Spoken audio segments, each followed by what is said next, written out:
الحمد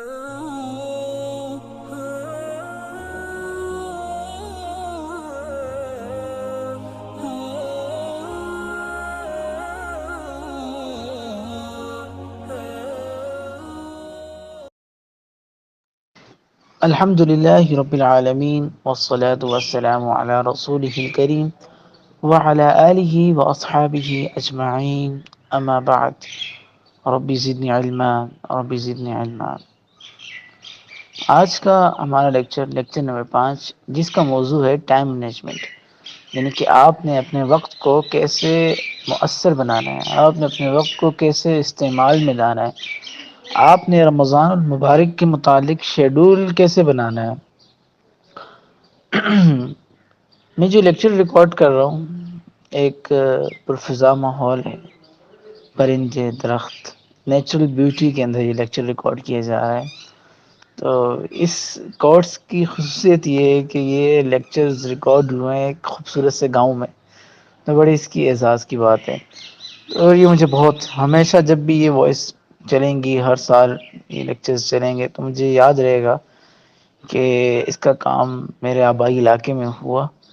اور میں نے یہ جب کورس سٹارٹ کیا تھا تب سے میں نے دل میں نیت کی تھی کہ یہ جو کورس ہے اس کا ثواب میں اپنے دادا دادی اور نانا نانی کے لیے صدقہ جاریہ کے طور پر کر رہا ہوں. یعنی یہ کام میں اپنے دادا دادی، نانا نانی، ان کی قبروں پہ جا کر باقاعدہ میں نے اس چیز کا تہیہ کیا تھا کہ میں ایک آمد رمضان کورس شروع کرنے والا ہوں، اور وہ میں آپ لوگوں کے لیے اس کا صدقہ جاریہ کروں گا. اس سے جتنا نفع ہوگا، جتنے لوگوں کو علم فائدہ ہوگا، اس کا ثواب میرے دادا دادی اور نانا نانی کو پہنچے گا. اور اتنا اچھا لگ رہا ہے کہ انہی کے علاقے میں آ کر یہ کام ہو رہا ہے. تو آج کا جو لیکچر ہے اس کا موضوع ہے ٹائم مینجمنٹ. آپ نے اپنے ٹائم کو کیسے استعمال کرنا ہے، آپ نے اپنا رمضان کا شیڈول کیسے بنانا ہے. تو دیکھیں، ٹائم مینجمنٹ کا جو سب سے بنیادی اصول ہے وہ یہ ہے کہ آپ کی ترجیحات پر کیا ہے، یعنی آپ کے نزدیک امپورٹنٹ ورک کیا ہے، آپ کس کو امپورٹنس دیتے ہیں، کس کو ترجیح دیتے ہیں. ترجیح اردو کا لفظ ہے، عربی میں بھی استعمال ہوتا ہے امپورٹنس انگلش میں، یعنی کہ آپ کے نزدیک کون سی فرسٹ پریورٹی پر کون سی چیز ہے، مقدم کیا ہے. تو پھر آپ نے پہلے تو یہ تعین کرنا ہے، آپ نے اس کا انتخاب کرنا ہے، اس کو متعین کرنا ہے، چوائس کرنا ہے کہ آپ کا سب سے مین کام کیا ہے، مین پوائنٹ کیا ہے، مین ورک کیا ہے. آپ پہلے اس کو رکھیں گے. مثال کے طور پر آپ کچھ کرنا چاہتے ہیں تو سب سے پہلے آپ ایک کام کو ترجیح رکھیں گے، سب سے پہلے میں نے یہ کرنا ہے، اور پھر اس کو ہی کرنا ہے. تو آپ نے پہلے اپنی ترجیحات کا تعین کرنا ہے کہ میرے امپورٹنٹ ورکس کیا ہیں. ٹھیک ہے، پھر آپ نے اس کے بعد اس حساب سے شیڈول بنانا ہے. پھر آپ نے بتانا ہے کہ میں نے فرسٹ آف آل یہ کرنا ہے، سیکنڈ یہ کرنا ہے، تھرڈ یہ کرنا ہے. پہلے میں نے یہ کام کروں گی، پھر آگے انشاءاللہ میں بڑھنا ہے، میں نے بڑھوں گی. تو یہ آپ نے پہلے سے اپنے مائنڈ میں سیٹ کرنا ہے. ٹھیک ہے، تو اب اس میں بڑا ایک پیارا سا واقعہ ہے. وہ ایک گاؤں دیہات کی بات ہے. باپ بیٹھے ہوئے چائے وائے پی رہے تھے، تو ایک ان کو سانپ نظر آیا چھت پہ. تو بیٹے نے کہا ابا سانپ. بیٹھے ہوئے مزے سے، کوئی ایکٹیو نہیں ہوا، کوئی ہلے نہیں. سانپ آہستہ آہستہ نیچے آ رہا ہے، چائے پی رہے ہیں لوگ. چائے وغیرہ انہوں نے ختم کی، بندوق اٹھائی، دھڑ سے مار دیا سانپ. تو اب یہ تو ایک ویسے ہی لطیفہ یا واقعہ ہے جو بھی ہے. تو دیکھیں اس میں انہوں کا سب سے فرسٹ پریورٹی پر کام کیا تھا، انہوں نے ترجیح کس کو دی ہوئی تھی، چائے پینے کو. کہ بھی ہم لوگ چائے پی رہے ہیں تو سب سے پہلے چائے ہی ختم کریں گے. چائے مزے سے ختم کی. لیکن میں یہ نہیں کہہ رہا کہ آپ کے سر پر سانپ کھڑا ہو اور آپ چائے پی رہے ہو، نہیں بھائی ایسا بالکل نہ کرنا. چائے پھر ساری زندگی بچی ہوئی چائے پیتے رہنا. لیکن یہاں جو نقطہ ہے وہ بیان کرنا یہ کہ آپ کا جو پہلا کام ہے وہ سب سے مقدم ہونا چاہیے. پہلے آپ اس کو مکمل کریں، پھر دوسرے کام کی طرف جائیں. تو یہ سب سے اہم اصول ہے ٹائم مینجمنٹ کا، کہ جو کام آپ نے ترجیح پر رکھا ہے اس کو ہر حال میں مقدم رکھیں. آپ کا پہلا فرسٹ آف آل آپ کا یہ مائنڈ سیٹ ہو کہ پہلے میں نے یہ کام کرنا ہے، اس کو اینڈ پر لے کے جانا ہے، پھر دوسرا. اگر آپ ایک کام کو سٹارٹ کر کے چھوڑ دیں گے تو دوسرا کام بھی آپ کبھی پورا نہیں کر پائیں گے. یہ اصول ہے. آپ پہلے ایک کام کو تو صحیح سے پورا کریں، پھر دوسرے کام کی طرف جائیں. تو اب رمضان مبارک میں کیا ہونا چاہیے، رمضان المبارک میں آپ کی سب سے زیادہ ترجیح عبادات پر ہو، کہ اللہ کو منانا ہے. دنیا میں ٹاسک ہوتا ہے کہ میں نے یہ کام سب سے زیادہ، میں نے پیسہ بہت کمانا ہے، آپ اس کے پیچھے لگ جائیں. پیسہ کمائیں کمائیں کمائیں کمائیں، سیزن لگانا ہے. درزی ہوتے ہیں وہ ان کا تعین ہو جاتا ہے کہ بھائی زیادہ سے زیادہ سوٹ سینے ہیں. کپڑوں والے ہوتے ہیں زیادہ سے زیادہ کپڑے بیچنے ہیں، چوڑیوں والے ہوتے ہیں ہم نے اتنے جو ہے نا درجن چوڑیاں بیچنی ہیں، ٹاسک بنا لیا لوگوں نے اپنا ایک ٹائم مینجمنٹ سے وہ پھر کام کرتے ہیں۔ تو آپ نے ٹائم مینجمنٹ میں کیا رکھنا ہے کہ زیادہ سے زیادہ مخلوق کی خدمت اور خالق کی خدمت، یعنی خالق کی خدمت کیسے کہ عبادات کرنی ہے، وقت دینا ہے اللہ کو، رمضان مبارک میں اللہ کو وقت دینا ہے، اور وہ کام کرنا ہے جس میں اللہ کی رضا ہے۔ یہ آپ کا ٹائم مینجمنٹ ہے، اور یہ آپ کا سب سے اہم بنیادی اصول اور بنیادی ترجیح، آپ کی فرسٹ آف آل، آپ کی فرسٹ پریورٹی اس کام کی ہے کہ آپ نے عبادات کرنی ہے زیادہ۔ عبادات میں سب کچھ آ جاتا ہے، تسبیحات آ جاتی ہیں، خدمات آ جاتی ہیں، گھر کے کام کاج آ جاتے ہیں، آپ کا اٹھنا بیٹھنا آ جاتا ہے، آپ کی نمازیں آ جاتی ہیں، آپ کی تلاوتیں آ جاتی ہیں، آپ کے سیشنز آ جاتے ہیں، آپ کا علم حاصل کرنا سب کچھ آ جاتا ہے۔ نیت اگر ٹھیک ہے تو سب کچھ عبادات میں آ جاتا ہے۔ تو فرسٹ آف آل آپ کی کیا ترجیح ہونی چاہیے؟ عبادات۔ اب عبادات کے حوالے سے میں آپ کو ایک مختصر ترین شیڈول بتاتا ہوں جس پر اگر آپ کام کریں گی آپ رمضان المبارک کو قیمتی سے قیمتی بنا سکتی ہیں۔ میں آپ کو بہت آسان ایک شیڈول بنا کر دیتا ہوں، آپ یہ شیڈول میرا ہے، آپ اپنے حساب سے اس میں رد و بدل کر سکتی ہیں، آپ کے لیے جو آسان ہے آپ اس حساب سے بھی چل سکتی ہیں۔ یہ میرے ذہن میں ایک شیڈول آیا جو میں نے آپ لوگوں کے لیے مرتب کیا ہے۔ لیکن سب سے پہلے آپ کوشش کریں کہ آپ سحری کے وقت اٹھیں، اور یقیناً خواتین نے اٹھنا ہوتا ہے، چاہے وہ بہن ہے، بیٹی ہے، ماں ہے، اس نے سحری کے وقت لازم اٹھنا ہے، ماں کے ساتھ ہاتھ بٹانا ہے، بیوی ہے تو اس نے شوہر کے لیے سحری بنانی ہے، بیٹی ہے تو ماں باپ کے لیے بنانی ہے، بہن ہے تو بھائیوں کے لیے کرنا ہے کام۔ تو یعنی گویا ہر رشتے کے لحاظ سے سحری میں اٹھنا ہے۔ ہاں کچھ لاڈلیاں ہو ایک الگ بات ہے، تو لاڈلیوں کو بھی اٹھنا پڑتا ہے، سحری میں تو سب انسانوں کو اٹھنا پڑتا ہے بھائی، جو بنا رہا ہے وہ بھی، جو کھا رہا ہے وہ بھی۔ تو سحری میں چاہے مرد ہے چاہے عورت ہے، کوئی بھی جب اٹھتے ہیں تو کوشش کریں تھوڑا سا جلدی اٹھ جائیں۔ سحری بنانے کے لیے آپ مثال کے طور پر 3 بجے اٹھ رہی ہیں تو 2:45 اٹھ جائیں، 2:40 پہ اٹھ جائیں، آپ کے پاس 15 منٹ ہوں گے، 20 منٹ ہوں گے۔ اس میں کیا ہوگا، آپ باوضو کرائیں، 4 رکعت، 2 رکعت پہلے نفل پڑھے، 2 رکعت پہ کم سے کم 4 تہجد کی نیت سے پڑھ لیں، 4 آپ تہجد کی نیت سے پڑھ لیں۔ اللہ تعالیٰ کے ہاں ایک تو تہجد کا وقت بہت مبارک اور بہت بابرکت وقت ہوتا ہے۔ اس طرف روڈ ہے، شاید کچھ گاڑیاں جائیں تو اس کی میوزک کی آواز آ رہی ہوگی، اللہ ہدایت دے سب کو۔ تو اب اللہ اکبر، پتہ نہیں ادھر ہی کھڑے ہو گئے۔ تو اب دیکھیں تہجد کا وقت تو اتنا قیمتی وقت ہے، افضل ترین وقت ہے، اللہ تعالیٰ کو اتنا محبوب ہے وقت، اور اللہ تعالیٰ کہتے ہیں، روایت میں آتا ہے، بالکل زمین والے آسمان پر آ جاتے ہیں اور صدا بلند کرتے ہیں، کون ہے مجھ سے مانگنے والا کہ میں اس کی مانگ کو سنوں، اس کی پکار کو سنوں، اس کی بات کو سنوں۔ تو رمضان مبارک کی گھڑیاں تو ویسی بابرکت ہیں، یہ عام دنوں کی میں فضیلت بیان کر رہا ہوں۔ تو تہجد کا وقت بڑا بابرکت ہے، اور دیکھیں عام روٹین میں ہم نہیں اٹھ پاتے، کون آپ میں سے اٹھا ہوتا ہے 3 بجے عام روٹین میں عبادت کی نیت سے؟ کوئی بھی نہیں اٹھا ہوتا، کوئی بھی، الا ماشاء اللہ کوئی خواتین اس کا اہتمام کرتی ہوں تہجد کا۔ لیکن رمضان میں گولڈن چانس ہے آپ کے پاس، آپ 30 کے 30 دن، ہاں ٹھیک ہے عذر کے دن الگ معاملہ ہے، اس کے علاوہ آپ ہر ٹائم آپ جو ہے مردوں کے لیے تو گولڈن چانس ہے، تو 30 کے 30 دن تہجد پڑھ سکتے ہیں۔ خواتین کے جو عذر کے ایام اس کو چھوڑ کر باقی سارے گولڈن چانس کے دن ہیں۔ میں انشاءاللہ اس پہ ایک لیکچر بناؤں گا، کہ مجھے ریکویسٹ آئی تھی، مجھے وقت نہیں مل پا رہا، میں گاؤں میں ہوں، میں نے انشاءاللہ ان قریب کراچی کا سفر کرنا ہے کل یا پرسوں، تو میں انشاءاللہ اس پر بھی ایک لیکچر دوں گا آپ سب کو۔ تو اب اس میں یہ ہے کہ آپ کا فرسٹ پرائورٹی کیا ہے؟ عبادات۔ اب اس وقت کیا ہے؟ تہجد۔ تو آپ نے کیا کرنا ہے؟ 4 تہجد پڑھ لینا ہے، ٹھیک ہے، سب سے پہلا آپ کا کام تہجد پڑھ لیں، دعا وغیرہ مانگیں، بڑا مبارک وقت ہوتا ہے، 5 یا 10 منٹ دعا مانگیں اس وقت، پھر اٹھ کے سحری کے کاموں میں لگ جائیں۔ اب سحری کا کام آپ کو پتہ ہے اتنی فضیلت ہے، سحری کھانے کی اتنی فضیلت ہے، تو سحری بنانے والے کی کتنی فضیلت ہوگی۔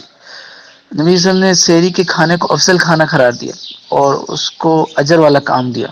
تو اب سحری کھانے کی اتنی فضیلت ہے، تو جو خاتون سحری بنا رہی ہے اس کی کتنی فضیلت ہوگی، اس کے لیے کتنے درجے ہوں گے۔ یہ نیت رکھے نا ذہن میں، اس کو سوچے تو صحیح، خوشی خوشی سے بنایا، آپ روزے داروں کے لیے سحری بنا رہی ہیں، عام کام نہیں کر رہی ہیں آپ۔ تو جب آپ سحری بنا رہی ہیں تب بھی آپ کی نیت میں یہ ہو کہ میں اس فضیلت پر عمل کر رہی ہوں، اپنے شوہر، اپنے بیٹے، اپنے بھائی، اپنے ماں باپ کے لیے بنا رہی ہوں، وہ روزہ رکھیں گے تو وہ آپ کا عمل بھی عبادت میں شمار ہوگا۔ پھر سحری ہوگی، سحری کھائی، اذان ہوئی، مصلی پر بیٹھ جائیں۔ تلاوت کلام پاک کریں، فجر کی نماز ادا کریں، اس کے بعد وہیں بیٹھی رہیں، تلاوت کرتی رہیں، تلاوت کریں کریں کریں، یا کوئی علمی سیشنز ہیں انشاءاللہ ہم رکھیں گے، تفسیر کا سیشن ہے وہ لے لیا، وہ سن لیا، ترجمہ سن لیا، کسی کوئی استاد پڑھا رہے ہیں تو پڑھ لیا، کلاس جوائن کر لی، ہوتی ہیں اکثر سیشنز ہوتے ہیں فجر کے وقت، کافی میں دیکھتا ہوں اکیڈمیز کرتی ہیں، سال میرا بھی ارادہ ہے، تو ترجمہ تفسیر پڑھ لیا آپ نے، اچھا ہو جائے گا، معلومات میں اضافہ ہوگا، یہ تلاوت کر لیں، پھر تھوڑی دیر بعد اشراق کا وقت ہو جاتا ہے، اشراق ادا کیے، 4 نفل ہوتے ہیں، بڑا ثواب ہے، ہر جمعے کا مقبول ثواب ہے، عام دنوں کا تو رمضان میں تو ہر کام 70 کے مقابل ہو جاتا ہے، تو گویا 7 حج اور عمروں کا ثواب، سوری 7 نہیں 70، میں الفاظ زبان سے مجھ سے غلطی ہوئی، 70 حج اور عمروں کا آپ کو ثواب مل جائے گا، کم میں 70 حج عمروں کا ثواب روزانہ آپ اٹھائیں، اشراق کی نیت سے نوافل پڑھیں 4، تھوڑا جاگیں، تھوڑا وہ وقت دیکھ لیں کہ مختلف شہروں کے لحاظ سے مختلف وقت ہوتا ہے اشراق کا، اس وقت تک جاگیں، اس وقت تک جاگ کر فضول کام نہ کریں، تلاوت کریں، ترجمہ پڑھیں، تفسیر پڑھیں، کوئی کلاس لے لیں، اشراق کے نوافل پڑھ کر سو جائیں۔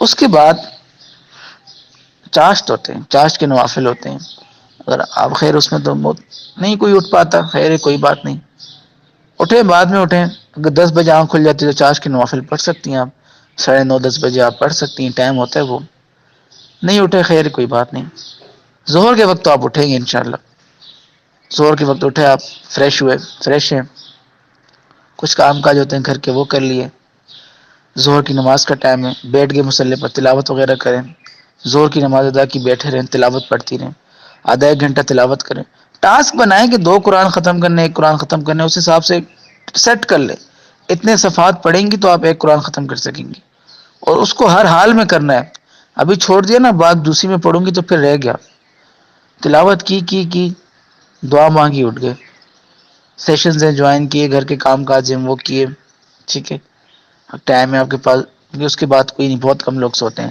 ہم کلاسز رکھیں گے اس ٹائم میں، کلاسز لیں، کام کاج دیکھیں، تھوڑے بہت کام کو ٹچ کر لیں، چولہے بھگونے ہوتے ہیں، مختلف آٹے شاٹے گوندنے ہوتے ہیں، مختلف کام ہوتے ہیں، کوشش کریں اتنے زیادہ لوازمات کرنے کی بھی ضرورت نہیں ہے، رمضان ہے، کوئی کھانے پینے کے تو موسم نہیں ہے کہ بھائی کچھ، میں دیکھتا ہوں مردوں سے بھی گزارش ہے کہ بیویوں پہ اتنا لوڈ نہ ڈالیں بھائی، خدا کے لیے، جسے مزدوروں سے لوڈ کم کرنا ہوتا ہے تو خواتین بیچاری آپ کی گھر کی خواتین ہیں، ان کو بھی ٹائم دیں، یہ کیا دہی بلے بناؤ، فروٹ چاٹ بناؤ، ٹائم لگتا ہے، ہر چیز ٹائم مانگتی ہے، یہ کھاتے رہو بعد میں، عام دنوں میں بناؤ، خود بیویوں کے ساتھ مل کے بناؤ کھارو، رمضانوں میں بھی ٹائم دو، ہاتھ بات بٹاؤ، گھر میں ویلے بیٹھے ہونے سے بندہ تھوڑا کام شام کرے، تو مردوں سن رہے ہو تو بھائی بیویوں کے ساتھ کوئی ہاتھ بات بٹاؤ بھائی، اور خدا کے لیے اتنی فرمائشیں نہ کرو، وہ بھی روزے سے ہیں، اور انہیں بھی روزہ رکھنا ہے، ان کا بھی جیسے تم لوگوں نیکیاں کما رہے ہو، خواتین میں زیادہ حرص ہوتی ہے، ان کو نیکیاں کمانے دو یار، تو اب معاملہ ایسا ہے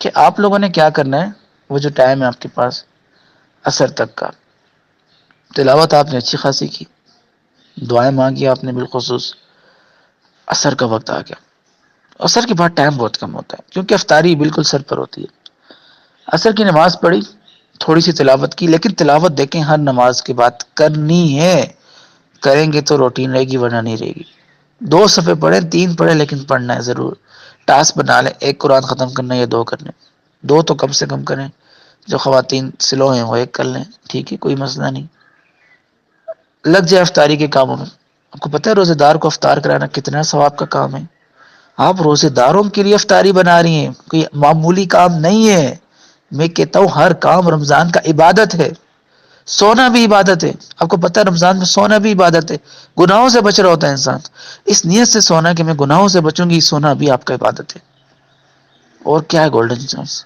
ہر کام عبادت ہے، نیت ہونی چاہیے انسان کی، ابھی آپ افطاری کا کام کر رہی ہیں، ٹھیک ہے، افطاری میں آپ افطاری کا کام اپنے لوازمات تیار کیے، افطاری 5 منٹ پہلے دسترخوان پہ بیٹھ جائیں، چیزیں نہ رکھیں، چیزیں آخری وقت میں رکھیں، رکھ بھی دیں دعائیں مانگیں، تو 5 6 منٹ میں بڑے قیمتی وقت ہے، افطاری کا وقت بڑا قیمتی ہے، روایت میں آتا ہے اللہ کے یہاں مقبول وقت ہے، دعائیں قبول ہوتی ہیں افطاری کے وقت، دعائیں مانگیں مانگیں مانگیں، پروانے جو ہے وہ جاری کیے جاتے ہیں جہنم سے خلاصی کے، افطاری کے وقت دعا مانگیں اللہ ہمیں ان خوش نصیبوں میں شامل کر دے کہ ہمارے نام کا بھی پروانہ جاری ہو جائے اور ہم بھی جہنم سے بچ کر جنت میں جانے والے بن جائیں.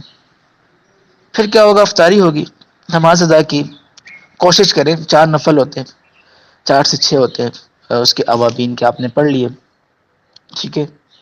اور ظاہر دسترخوان پر برتن پڑے ہوئے، مردوں کو چاہیے تھوڑا کنٹریبیوٹ کریں، ساتھ اٹھا کے رکھ دیں. نہیں تو آپ خود ہی اٹھا لیں، ظاہر پھر اور کس نے اٹھانا ہے، بائیں والے نے کسی نے آ کر نہیں اٹھانا. برتن وغیرہ اٹھا کے آپ نے رکھ دیے، برتن وغیرہ دھو کر فارغ ہو جائیں، آرام کریں، تھوڑا سا لیٹ جائیں، تسبیحات پڑھ لیں، لیٹی رہے تسبیحات پڑھ لیں. ابھی آگے عشاء کا وقت ہے، تاکہ آپ تھوڑے فریش ہو جائیں. عشاء کے وقت آپ کو فریشنس چاہیے، یہ نہیں سو جائیں، سو گئے تو پھر سوئے رہے، نہیں نہیں نہیں. اتنا کھانا بھی نہیں ہے کہ پھر آپ اٹھ ہی نہ سکیں، ایک لمٹ کا کھائیں بھائی. اتنا اچھا رمضان کا تھوڑا ڈائٹ کر لیں، وزن کم ہو جائے گا انشاءاللہ، مرد بھی اور خواتین دونوں کو میں کہہ رہا ہوں اس وقت. پھر اس کے بعد جو ہے آپ نے کیا کرنا ہے، عشاء کی ٹائم ہو گیا، آپ لوگ تو عشاء لیٹ بھی پڑھ سکتے ہیں، کوئی مسئلہ نہیں، مردوں کا الگ معاملہ ہے، انہوں نے مسجد جانا ہوتا ہے. ہم نے عشاء کی نماز شروع کی، کوشش کریں 20 تراویح پوری پڑے، 12 پڑھنے نہیں پڑھ سکتے زیادہ، 20 کا پورا ایک تہیہ کریں. دیکھیں 12 پڑھیں گے، 20 پڑھیں گے، نفل تو نفل ہے نا. اس اختلاف میں کیا پڑھنا ہے کہ 12 ہے یا 20 ہے، زیادہ سے زیادہ پڑھ لینا بھائی، لڑنا جھگڑنا کیا. کوئی 8 پڑھ رہا ہے، کوئی 12 پڑھ رہا ہے، تو کوشش کرے زیادہ پڑھ لے، 20 پڑھ لیں بھائی، 20 تراویح پڑھ لیں. نہیں پڑھی جا رہی 12 پڑھ لیں بھائی، نفل ہے نا. جتنا پڑھیں گے اتنا کہتے ہیں نا، جتنا شربت میں گڑ ڈالیں گے شربت اتنا میٹھا ہوگا، جتنے زیادہ نوافل پڑھیں گے اتنا زیادہ ثواب ملے گا. تو آپ نے پڑھ لیے، 20 پڑھ لیے مثال کے طور پر، دعائیں مانگیں، تلاوت کریں، رات کا وقت ہے. پھر اس کے بعد فضول کاموں میں نہیں لگنا، فضول باتوں میں نہیں لگنا، فضول گیدرنگز میں نہیں لگنا. پھر آرام کریں، تاکہ 3 گھنٹے سو جائیں، 3 ساڑھے 3 یا 4 گھنٹے، تاکہ آپ جو ہے سحری میں تھوڑے فریش ہو. آپ نہیں سوئیں گے یقین جانے میں، یہ سب سے بڑی وہ ہوتی ہے، جاگتے رہتے ہیں سحری کے وقت تک.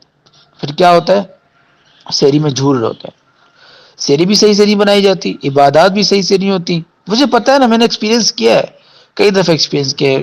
نہیں پڑھا جاتا صحیح سے، نماز میں بھی ہوش نہیں ہوتا، پڑھ کیا رہے ہیں، ذہن تھکا ہوا ہوتا ہے، پوری رات آپ جاگ رہے ہیں، کیا کر سکتے ہیں آپ.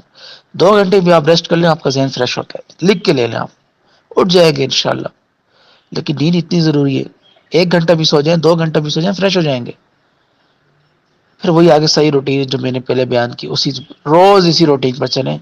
بہت آسان روٹین ہے، کوئی زیادہ ایکسٹرا کام نہیں ہے، یہ سب سے آسان روٹین ہے. آپ نے ٹف بھی بنانی ہے تو ٹف بھی بنائیں، تو میں نے آپ کو بہت سمپل بنا کر دی ہے.